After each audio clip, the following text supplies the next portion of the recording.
Baik,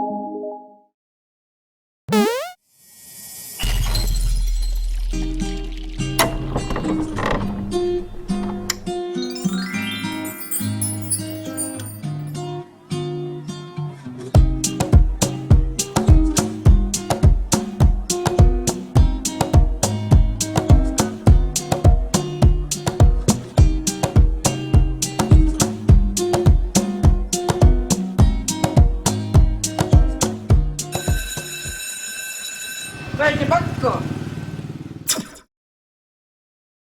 Siap. Ucapkan salam. Selamat pagi, Pak. Selamat pagi, silakan duduk semua. Senyum-senyum semua ya. Bagaimana kabarnya hari ini? Baik, Pak. Sehat ya? Sehat. Siapa yang bertugas untuk pimpin Bu? Silakan. Tuhan, terima kasih untuk penyertaanmu. Banyak pembelajaran pada hari ini berlangsung dengan baik. Inilah doa kami yang kami panjatkan kepadamu dan nama Tuhan Yesus kami sudah berdoa. Amin. Terima kasih. Aku cek dulu kehadirannya. Pengurus kelasnya boleh sudah diisi ya? Oke, terima kasih Ezekiel. Ada 3 orang lagi yang tidak hadir hari ini ya. Pak Guru harapkan yang kalian sudah kelas 9 sudah harus rajin karena sudah di tingkat akhir pelajaran. Oke ya? Begitu ya? Semangat ya belajarnya? Semangat ya sekolahnya? Oke, kita tes dulu semangatnya kalau begitu. SMP Kristen Pondok Sabata. Cerdas, yakin, taat berdoa. Terima kasih. Tepuk tangan. Semangatnya luar biasa. Nah, apa tujuan pelajaran kita hari ini? Peserta didik atau siswa dapat menyimpulkan unsur intrinsik dengan bukti yang mendukung dalam teks cerpen. iya. Masih ingat pelajaran minggu kemarin ya? Tentang unsur intrinsik dan unsur ekstrinsik itu semua adalah unsur pembangun cerita pendek. Jadi unsur pembangun cerita pendek ada 2 macam, unsur intrinsik dan ekstrinsik. Siapa yang masih ingat tentang unsur intrinsik? Apa saja? Tokoh, penokohan, latar, alur, sudut pandang, gaya bahasa, tema, amanat. Hari ini kita fokus untuk menganalisis atau menyimpulkan unsur intrinsik di dalam karya sastra cerpen. Nah, bagaimana untuk menyimpulkan? Cara menyimpulkan unsur pembangun, mau intrinsik mau ekstrinsik, caranya seperti ini ya. Coba perhatikan baik-baik. Boleh dibaca Jonathan kelas 10-nya. Yang pertama Pak. Baca teks cerpen dengan teliti dan pastikan kalian paham isinya. Betul, terima kasih Jonathan. Nomor 2. Tuliskan unsur pembangun yang terkandung dalam cerpen. Iya, dituliskan unsur pembangun yang terkandung di dalam cerpen. Nah, langkah ketiga ini adalah berikan bukti unsur pembangun tersebut berdasarkan apa? Cerpen. Jadi menyimpulkan unsur dalam cerpen artinya ditentukan dulu unsurnya, kemudian dilengkapi dengan bukti. Ada yang mau bertanya sebelum kita lanjut? Pak Guru mau lihatkan contoh-contoh supaya lebih gampang lagi caranya kerjakan. Ada yang mau bertanya sampai sini? Tidak ada? Kalau gitu kita lanjut, boleh? Boleh kita lanjut? Boleh. Oke.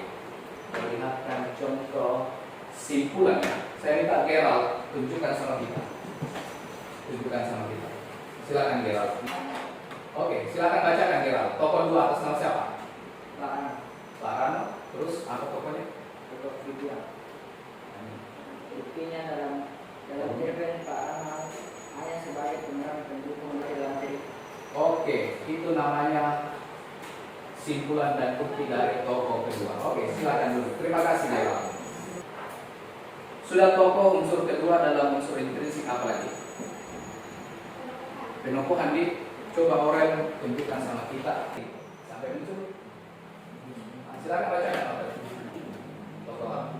Tokoh saya merupakan karakternya senang belajar. Buktinya dalam cerpen tokoh saya berusaha untuk bisa belajar meskipun memiliki keterbatasan. Itu namanya simpulan dari tokoh yang pertama. Silakan dulu Orel. Terima kasih Orel. Oke. Coba next dulu, Maria. Coba, Maria, lihatkan sama kita. Maria, Bu Maria coba bacakan, ya, jelaskan sama kita. Apa itu satu contoh latar waktu misalnya? Siang hari, buktinya dalam cerpen disebutkan di tengah siang aku duduk kehabisan tenaga. Latar apa itu? Latar waktu. Latar waktu. Latar waktu. Oke, silakan dulu. Terima kasih, Maria. Sekali lagi, pembuktiannya bisa saja dari kutipan langsung dalam cerpen, bisa jadi juga lewat isi dalam cerpen. Di bawah semua bahan ajarnya ya? Ada di bawah semua ya? Ya. Dari penjelasan dari bahan ajar, kalau kalian baca di situ, misalnya alur maju, buktinya karena peristiwa dalam cerpen diceritakan mulai awal sampai akhir atau masa kini menuju masa datang. Itu diambil juga dari penjelasan dan dicocokkan dengan isi cerpen. Jangan dibilang alur maju, kalau ternyata cerpen yang kalian baca itu alur mundur. Jadi harus sesuai dengan isi cerpen. Sekarang untuk lebih jelasnya, Pak Guru akan bagikan lembar kerja.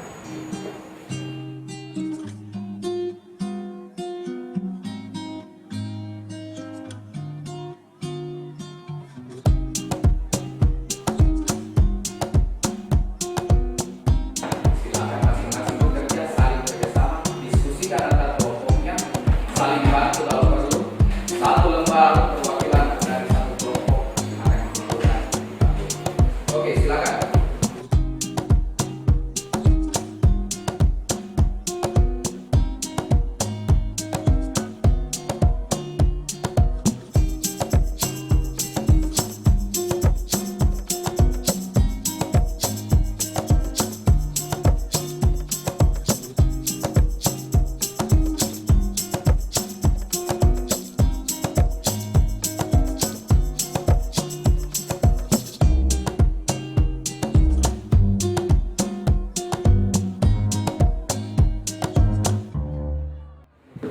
Kalau ada masalah, silakan bisa bertanya sama temannya, bisa bertanya sama Pak Guru.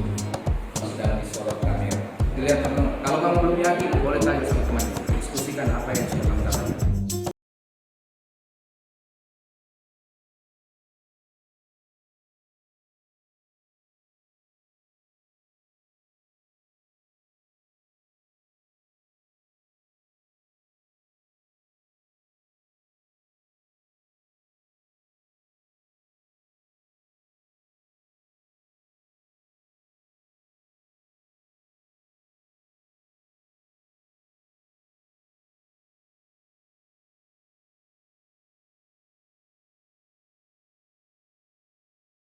Oke. Kelompok 1, silakan. Penukuhan. Toko 1, aku tidak tegaan kepada emak. Buktinya, dalam cerpen toko aku tak tega memaksa emaknya untuk membeli HP baru. 3. Latar suasana. Kekecewaan, buktinya dalam cerpen toko Dira menolak untuk belajar bersama toko aku. Alur maju, buktinya dalam cerpen peristiwa diceritakan mulai dari awal cerita sampai akhir cerita secara berurutan. 7. Tema anak siswa yang semangat belajar. Buktinya dalam cerpen toko aku terkadang tidak bisa mengikuti video pembelajaran, namun tetap mencari agar bisa mengikuti pembelajaran. 8. Amanat. Berisi pesan agar kita senantiasa berusaha untuk belajar dan semangat. Buktinya dalam cerpen toko aku tetap berusaha untuk mengikuti video pembelajaran lewat HP yang sudah berusaha. Adakah yang mau memberikan komentar atau masukan? Sama semua. Kalau begitu kasih dulu tepuk tangan untuk hasil kerja. Oke, silakan kelompoknya Ricky. Penukuhan. Toko pertama yaitu toko aku, seorang siswa yang berusaha untuk belajar. Buktinya dalam cerpen toko aku pergi ke rumah Dira untuk menumpang belajar. Dira seorang siswa yang kaya, pintar dan sombong. Buktinya dalam cerpen tertulis Dira merupakan siswa pintar dan kaya, tetapi Dira bersikap sombong. Peristiwa dalam cerpen diceritakan mulai awal sampai akhir atau masa kini menuju masa datang. Sudut pandang sebagai orang pertama sebagai tokoh utama. Buktinya penulis cerita menyebutkan tokoh utama dengan sebutan aku. bukti dalam cerpen dikisahkan tokoh atau tokoh yang menghadapi tantangan saat belajar di tengah kondisi pandemi. Ada yang memberikan masukan? Kalau dari Pak Guru ya, mungkin tinggal perbaikan sedikit saja di bagian kalimatnya kayak seperti yang di awal tadi Pak Guru sampaikan. Misalnya, kalau kamu mau pakai pembuktian dengan kalimat langsung dalam cerpen, pakai kata buktinya karena dalam cerpen dituliskan bla bla bla bla, atau disebutkan bahwa dia sedang aku menuju ke rumah dia. Ya, coba dilihat kembali. Kalau ada yang belum lengkap kalimatnya, tinggal ditambahkan seperti itu. Bisa ya? Oke. Ada lagi berikan masukan sebelum kita ke kelompok 3? Kalau tidak ada, berarti kita berikan tepuk tangan untuk. Oke, sekarang kelompok yang paling ditunggu-tunggu, kelompok 3. Tokoh 1. Aku, tokoh protagonis atau tokoh utama. Buktinya dalam cerpen tokoh aku yang paling banyak diceritakan.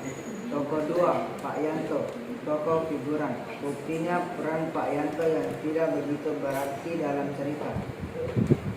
Latar suasana. Peristiwa dalam cerita sangat semangat. Buktinya aku dan mereka semangat mengikuti pelajaran meskipun dalam kondisi dikata pandemi. Sudut pandang orang pertama sebagai tokoh utama. Buktinya pada awal cerita tokoh utama disebut aku. Tema. Cerpen ini bertema belajar di kala pandemi. Buktinya dalam cerpen ini dikisahkan tokoh aku bersemangat belajar walaupun di kala pandemi dan keterbatasan ekonomi. Iya. Ada yang mau memberikan masukan? Bu, Ibu Aurel dulu. Ada kalimat yang dalam cerpen tertulis misalnya begitu, Ya. karena dia langsung kayak kalimat dari Ya, ya. teksnya yang tercantum. Oke, bisa ditangkap ya. Betul ya, masuk akal ya. Ini masukan untuk kelompok 3. Dilengkapi kalimatnya supaya menandakan bahwa pembuktiannya betul-betul tertulis langsung dalam cerpen. Bisa ya, lain kali ya. Kalau ada lagi kayak begini, bisa diperbaiki. Ada lagi? Kalau belajar di kala pandemi itu judulnya, Iya. jadi tidak usah diambil kembali.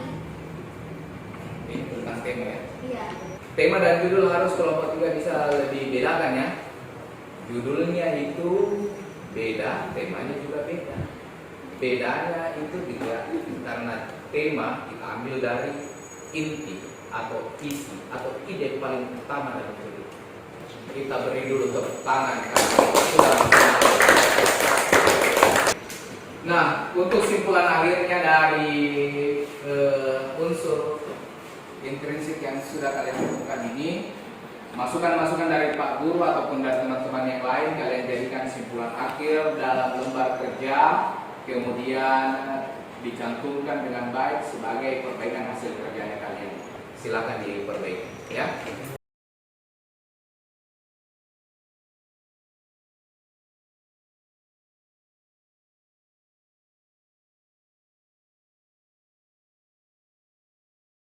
Oke, masing-masing kelompok silakan kumpulkan satu saja hasil kerjanya untuk bahan Pak Guru untuk melihat. Biar gitu saja. Pak Guru mau kasih apresiasi dulu kalau dari kelompok ini, dari 3 kelompok ini yang paling diskusinya bagus dalam anggota kelompoknya. Saya lihat dari awal ada kelompok 1. Boleh tepuk tangan dulu untuk kerja samanya. Pak Guru perhatikan bagus, komunikasinya juga mantap, ya lebih mencolok. Yang lain juga bagus sebenarnya, tapi yang lebih maksimal diperlihatkan bisa dari kelompok 1. Oke, itu pelajaran kita. Sekedar refleksi atau cerminan dari pelajaran kita hari ini bisa kita ingat kembali kalau saat kita menyimpulkan unsur pembangun dalam karya sastra harus ditentukan apa unsurnya, kemudian dilengkapi dengan bukti. Harus dilengkapi dengan bukti. Itulah kesimpulan yang baik dalam membuat simpulan dari karya sastra atau cerpen ini. Sekarang kita tutup saja kegiatan kita hari ini. Untuk menutup kegiatan kita hari ini siapa yang akan pimpin doa? Ya. Mari kita berdoa. Tuhan, terima kasih atas lindunganmu dari awal pertengahan hingga sampai berakhir pelajaran ini. Sebentar lagi kami akan pulang, semoga Tuhan melindungi kami dari perjalanan hingga sampai rumah masing-masing. Dalam nama Yesus kami sudah berdoa. Amin. Amin. Terima kasih Kristi Maria. Bersiap. Ucapkan terima kasih. Terima kasih, Pak. Ya,